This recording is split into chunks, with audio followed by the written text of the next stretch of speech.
Selamat sore para sedulur dimanapun saudara berada. Ya, salam secangkir kopi. Kembali kita ketemu di channel Secangkir Kopi Pahit. Ya. Jangan lupa ngopi. Sambil ngopi kita sharing-sharing bersama ya tentang segala hal di kehidupan kita. Ya. Kali ini kita akan membicarakan sedikit yang agak berat, yaitu tentang logika dan keyakinan, tentang filsafat, ilmu dan agama. Nah, kenapa ini kita bahas? Karena saya punya pengalaman-pengalaman ya, yang saya lihat, yang saya dengar, yang saya saksikan bahwa pada saat ini ya kan, di mana zaman semakin modern, ya, walaupun sebenarnya sejak dari dahulu ya, bahwa pertentangan antara keyakinan dan logika itu sangat jauh. Ya. Walaupun pada akhirnya ada yang berhasil menemukan titik temunya dan berdamai, tetapi ada yang tidak. Nah, menjadi catatan penting baik ketika orang saling bertengkar, itu masalahnya. Saling bertengkar, saling menghakimi, ya, saling menghujat karena masalah keyakinan. Ya, misalnya berbeda keyakinan saja kan, itu saling berdebat, saling menghina, saling mencaci maki. Contohnya seperti itu. Nah, masing-masing sang pemilik keyakinan ini merasa dia lebih logis, lebih berakal, lebih punya filsafatnya gitu kan, ilmunya gitu kan. Nah, mari kita akan bongkar ya, kenapa hal itu bisa terjadi ya.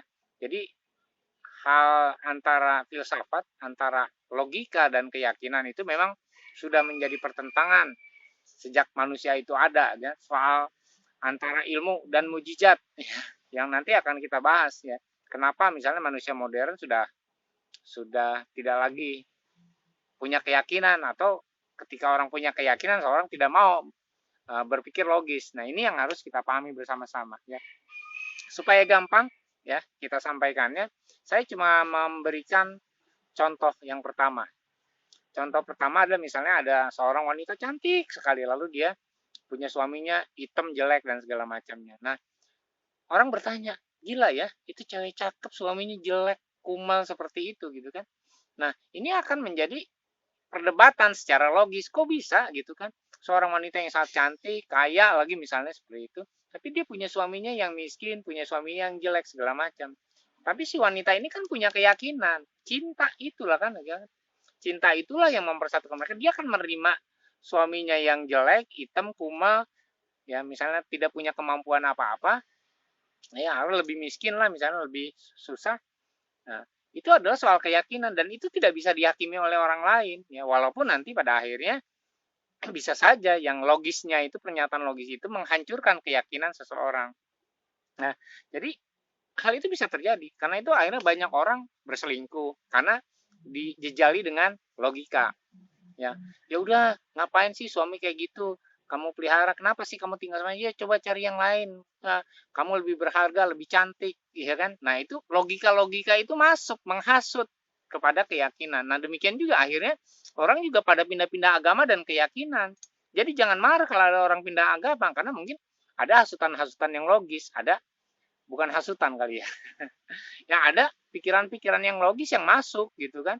Yang berhubungannya dengan akal dan keyakinan. Nah, akal dan keyakinan itu sepertinya bertentangan ya. Betul, nanti ada contoh-contoh lain yang saya bisa jelaskan dan itu menjadi permusuhan ya, walaupun sesama pemilik agama, misalnya sesama Islam, sesama Kristen, sesama Hindu, sama Buddha, itu berantem gara-gara ada yang berpikiran merasa lebih logis, ada yang merasa inilah keyakinan. Nah, ini yang harus apa? Harus kita pahami bersama. Cuma saya ambil jalan tengah ya. Yang ilmiah itu kan logis ya. Nah, yang tidak logis itu sebenarnya tidak boleh diperdebatkan, tidak boleh dipertentangkan. Ya sudah, sampai akhirnya orang itu menemui sesuatu yang logis. Jadi zaman dulu ketika Islam lahir ya, setelah Nabi Muhammad meninggal ya, kelompok orang itu menganut agama Islam dengan berpikiran yang logis, dengan memakai logika, dengan filsafat segala macamnya, sampai akhirnya ketika tahun 950-an, jadi sekitar 200 tahun, itu Bukhari menulis hadis, ya, mengumpulkan hadis-hadis, lalu hadis-hadis ini dikumpulkan dan menjadi dibukukan, lalu menjadi panduan selanjutnya orang untuk beragama Islam. Nah, ceritanya orang-orang yang berpikiran logis ini menentang ya, orang-orang yang lebih mempercaya hadis, karena waktu itu Al-Quran ya belum semua orang bisa membacanya karena ditulis dalam perkamen-perkamen atau tulisan-tulisan yang hanya orang tertentu aja yang bisa membaca. Nah itu terjadi. Nah, bagi orang yang berpikiran logis ya disebutnya Mu'tazilah ya, kelompok Mu'tazilah ini yang mempercayai bahwa beragama itu punya filsafat dan ya semua segala sesuatu bisa dipelajari dengan logis. Tetapi bagi orang-orang yang tadi percaya sama hadis ya, yang kepada dongeng-dongeng, kepada riwayat-riwayat yang diceritakan itu menentang. Wah nggak bisa, masa beriman pakai logis. Nah, yang beriman itu soal hati. Nah, itu akhirnya pertentangan. Nah, orang yang mempercayai hadis-hadis ini, mempercayai riwayat-riwayat ya, sampai hari ini juga banyak. Jadi itu menjadi dipersekusi oleh orang-orang yang berpikiran logis pada zaman itu kan. Nah, karena wah, masa nggak logis kok gini? Wah, kok gini gitu kan. Bagi orang yang logis kok masuk surga kok gini caranya, masuk neraka kok gini caranya. Jadi banyak riwayat-riwayat yang kemudian ya mungkin sekarang dipertentangkan hadis itu sahih atau tidak karena sangat bertentangan. Nanti akan kita bahas. Ya. Salah satu contohnya ya kan. Nah, ini yang apa? Yang menjadi pertentangan saat itu. Nah, sehingga muncullah setelah itu ahli fikih. Ya, salah satu yang pertama adalah Imam Hambali yang mempertemukan keduanya dengan mengambil jalan tengah ya antara logika dan pikiran tradisional tadi, pikiran yang hanya pada keyakinan. Nah, sampai saat ini sebenarnya sudah banyak ahli-ahli fikih. Fikih itu kan kecerdasan, pakai otak gitu kan. Nah, tetapi tetap saja ada orang tetap memakai keyakinan di dalam menjalankan ibadahnya ya. Contohnya ya, saya melihat sendiri teman-teman pada berantem gara-gara ada orang yang apa memakai celana yang tidak menutup mata kakinya kan. Karena berdasarkan hadis adalah orang yang menutup mata kakinya akan masuk neraka. Nah, bagi orang-orang yang umum awam gitu kan, yang biasa saja Islamnya gitu kan, ya menutup mata kakinya. Nah, ya berantem. Masa gara-gara cuma nutup mata kaki orang bisa masuk neraka? Nah, ini adalah pikiran yang logis. Masa gara-gara orang mata kakinya tertutup masuk neraka? Ya. Tetapi bagi orang-orang tertentu sekarang, ya saudara mungkin, saya tidak tahu apakah saudara penganut yang disebut celana cingkrang katanya. Ya, jadi celananya itu tidak boleh menutup kaki, yaitu ciri orang yang bisa masuk surga adalah yang tidak menutup mata kakinya dengan celananya itu. Dan itu ada dasar hadisnya. Apakah itu sahih atau tidak? Ya sekarang sampai sekarang terjadi. Itu yang tadi dulu pertentangan antara kaum Mu'tazilah dengan tradisional dan akhirnya ditengahi oleh Hambali, Maliki segala macam ya yang disebut ahli fikih. Nah, itu adalah satu contoh antara keyakinan dan logika. Ya. Nah, bagi orang yang logis nggak mungkin masa cuma mata kaki ditutupi apa ketutupan celana aja orang harus masuk neraka sih. Tapi bagi orang yang bikin kan ada hadisnya dan hadisnya jelas ini sahih ya gitu. Jadi tidak boleh dipertentangkan. Ya sudah, keyakinan lah keyakinan. Karena itu saya mengambil jalan tengah. Ya sudah, keyakinan itu adalah keyakinan soal hati, tidak bukan soal logika. Nah, jadi ya biar saja gitu kan. Tidak perlu dipertentangkan. Ya walaupun sebenarnya sampai hari ini yang namanya berantem-berantem, marah-memarahi dan segala macam, mana yang merasa lebih benar, ya itu terjadi. Nah, mari kita pelajari bersama, mari kita saling menghargai, mari kita saling menghormati. Allah memberikan kita logika untuk berpikir, akal. Allah memberikan hati pada kita supaya kita memiliki keyakinan, karena Allah sendiri tidak bisa didefinisikan dengan logika. Ya, betul. Ada yang pernah melihat Allah? Nah, tidak ada kan? Tidak ada pernah orang melihat Allah gitu kan. Ada orang yang pernah melihat bahwa Allah itu menciptakan langit dan bumi, itu kan katanya, kata kitab suci. Siapa yang nulis pertama? Musa gitu loh. Semuanya berdasarkan agama Islam, agama Kristen yang sekarang itu ya juga agama Yahudi itu kan bersandarnya kepada Taurat Musa karena Musa lah yang mencatat semuanya itu menjadi literasi. Ya, setelah Musa mencatat ya itulah terjadi yang namanya informasi yang secara verbal ya kan, informasi yang secara dari mulut ke mulut ya kan. Nah, ini yang apa? Yang terjadi dan ya akhirnya semua orang agamanya apapun mempercayai bahwa Allah lah yang menciptakan langit dan bumi. Tapi siapa yang menulis? Ya Musa gitu kan. Berdasarkan kepada nabi-nabi sebelumnya. Nah, itu kan tidak logis juga. Emang Musa melihat Allah menciptakan langit dan bumi? Kan tidak. Siapa yang melihatnya? Ya kan? Adam. Justru Adam diciptakan oleh Allah setelah Allah menciptakan langit dan bumi. Nah, ini yang tidak bisa dipertentangkan sebenarnya. Ini yang harus kita memiliki rujukan yang benar ya. Kita punya rujukan yang sama. Oh ini firman Tuhan, ini bukan. Nah akhirnya akan begitu. Oke, itu adalah hal yang harus kita pahami bersama. Jangan sampai antara logika dan keyakinan itu saling bertentangan. Jadi kita juga harus belajar lah. Ini agak berat nih. Kalau saudara mau mendalaminya harus belajar buku ya. Antara filsafat, agama, dan keilmuan. Ya, itu harus dipelajari. Sehingga bisa memahami apa yang terjadi saat ini ya. Pertentangan-pertentangan ya kan segala macamnya. Nah contoh yang ketiga adalah di zaman modern ini, saya kaget. Ternyata bagi orang-orang yang logis, mujizat itu mulai diragukan ya. Karena tadi keyakinan itu bicaranya tentang mujizat juga, doa yang dijawab, ya kan? Itu kan mujizat doa yang dijawabnya. Saya sudah menyampaikan, bercerita tentang hidup saya sendiri, bagaimana saya mengalami mujizat dan doa-doa saya dijawab. Itu kan tidak logis. Ya. Tapi bagi orang logis, ketika Musa membelah laut, wah itu karena terjadi gempa bumi, ya itu hanya kebetulan lah. Allah mengirimkan gempa bumi sehingga langit terguncang, terjadi tsunami, gelombang ya kan terpecah ya. Nah, karena secara teori logika keilmuan itu bisa dibuktikan gitu. Itu bisa terjadi. Nah, contoh seperti itu. Terus mujizat Yesus dan segala macamnya itu yang menjadi pertentangan dan dianggap bahwa itu hanya terjadi lalu. Sekarang tidak ada lagi yang namanya mujizat. Nah, orang-orang yang beragama ya, baik orang muslim ya, apalagi ya orang muslim ya, hampir jarang yang percaya mujizat kecuali orang yang belajar ilmu kebatinan tadi ya kan. Ya contohnya seperti itu. Terus orang Kristen juga ada yang seperti itu dan orang Yahudi juga sama. Nah, mujizat hanya terjadi dulu, hanya di Nabi. Sekarang nggak ada gitu, nggak terjadi. Nah itu sehingga ketika ya saya bertanya kepada ya saya pemburu mujizat, maksudnya pemburu cerita-cerita yang berhubungan dengan mujizat. Jadi banyak orang yang saya temui ya, benarkah Allah masih bisa melakukan mujizat? Ya, nanti akan ada sesinya khususnya. Nah, saya melihat benar itu bukan ilmu sihir di gereja-gereja gitu, gereja-gereja Protestan gitu kan, di gereja-gereja karismatik lah yang saat ini itu banyak sekali terjadi mujizat, orang disembuhkan, yang buta melihat.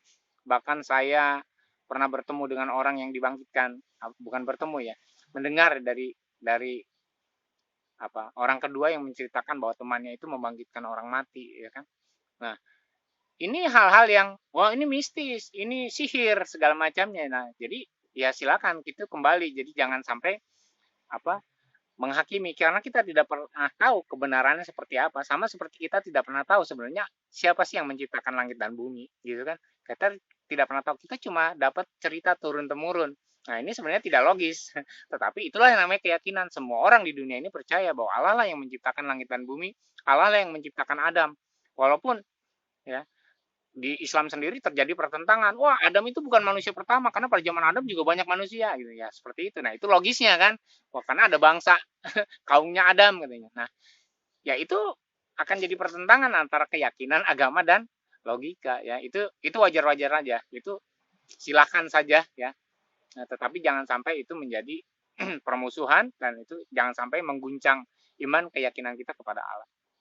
Nah, itu contoh yang ketiga adalah tentang mujizat ya yang terjadi antara logika dan keyakinan. Mujizat itu logika dan keyakinan antara iman. Nah, yang selanjutnya contoh keempat adalah yang real lah. Saya menceritakan antara logika dan keyakinan. Jadi ada orang teman-teman yang mungkin hobi mancing, ada orang yang suka hobi judi ya kan.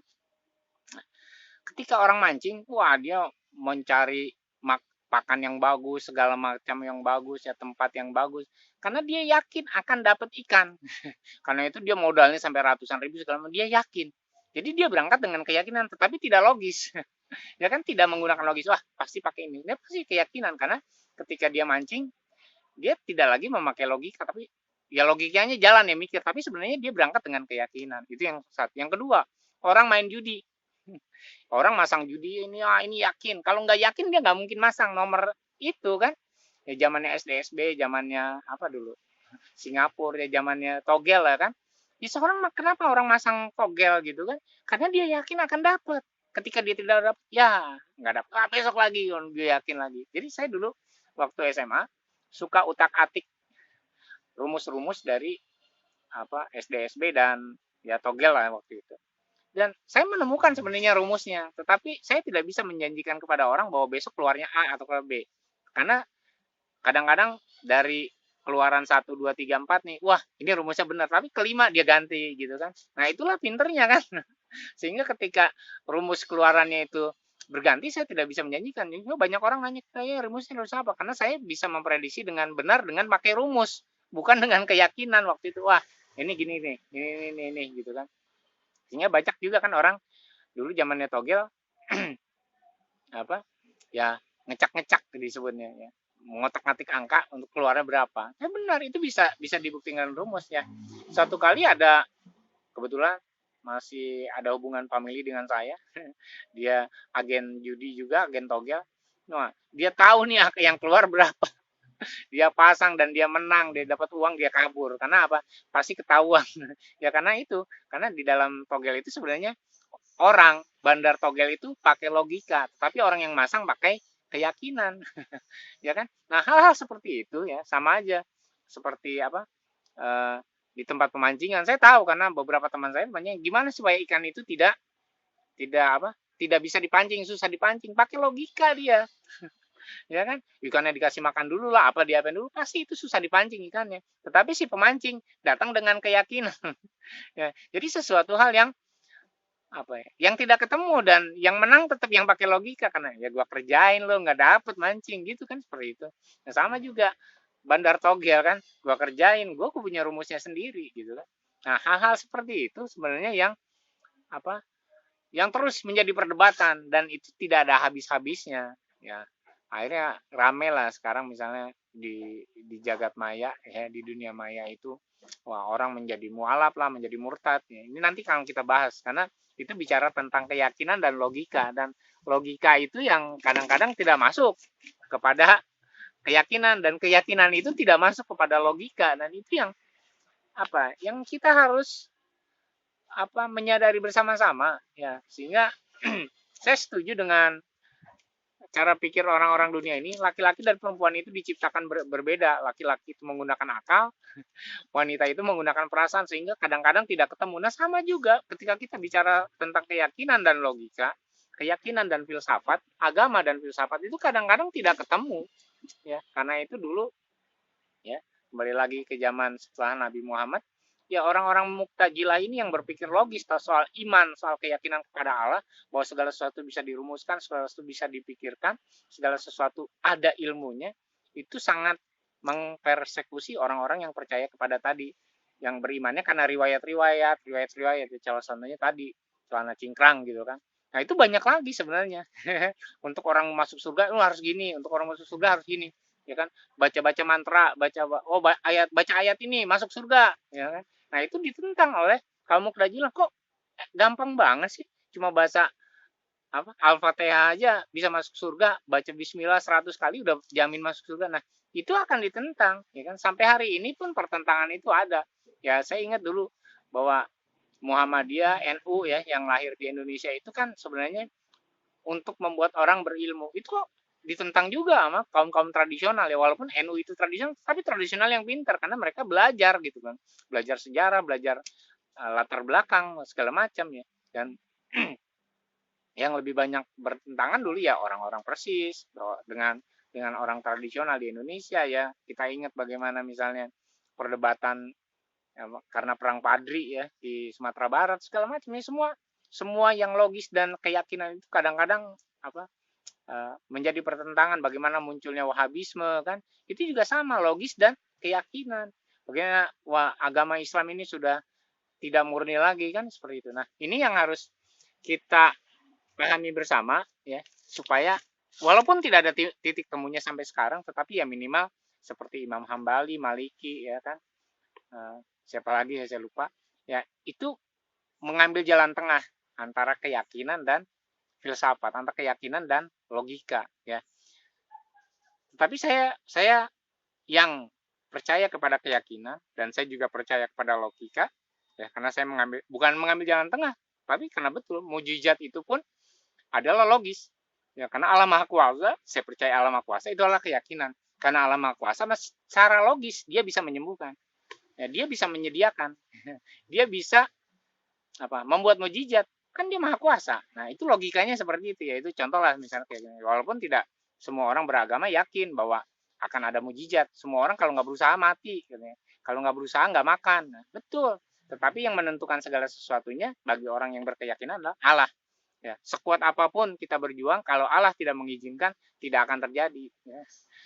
Tahun 2024 misalnya, sehebat apapun Anies atau Ginanjar bertarung, ya kalau Allah tidak mengizinkan, mereka tidak akan jadi presiden. Nah, itu berdasarkan keyakinan. Tetapi mungkin berdasarkan logisnya ya kalau kita berusaha sekuat tenaga mencari pemilih sebanyak-banyaknya akan berhasil. Nah, itulah yang harus kita renungkan bersama-sama, kita sharingkan bersama-sama antara logika dan keyakinan, antara ilmu keilmuan dan mujizat ya. Nah, ini yang harus kita pahami bersama, kita renungkan bersama-sama supaya jangan lagi terjadi perselisihan-perselisihan, pertengkaran-pertengkaran ya, yang perkelahian-perkelahian yang tidak pernah sebenarnya kita bertemu titik temunya lah, tidak ada titik temunya. Jadi kita mari belajar saling menghargai orang yang berpikiran logis ya, mempunyai filsafat seperti para imam ya zaman dulu ya kan, dan sama dengan orang-orang tradisional yang berdasarkan kepada riwayat-riwayat ya.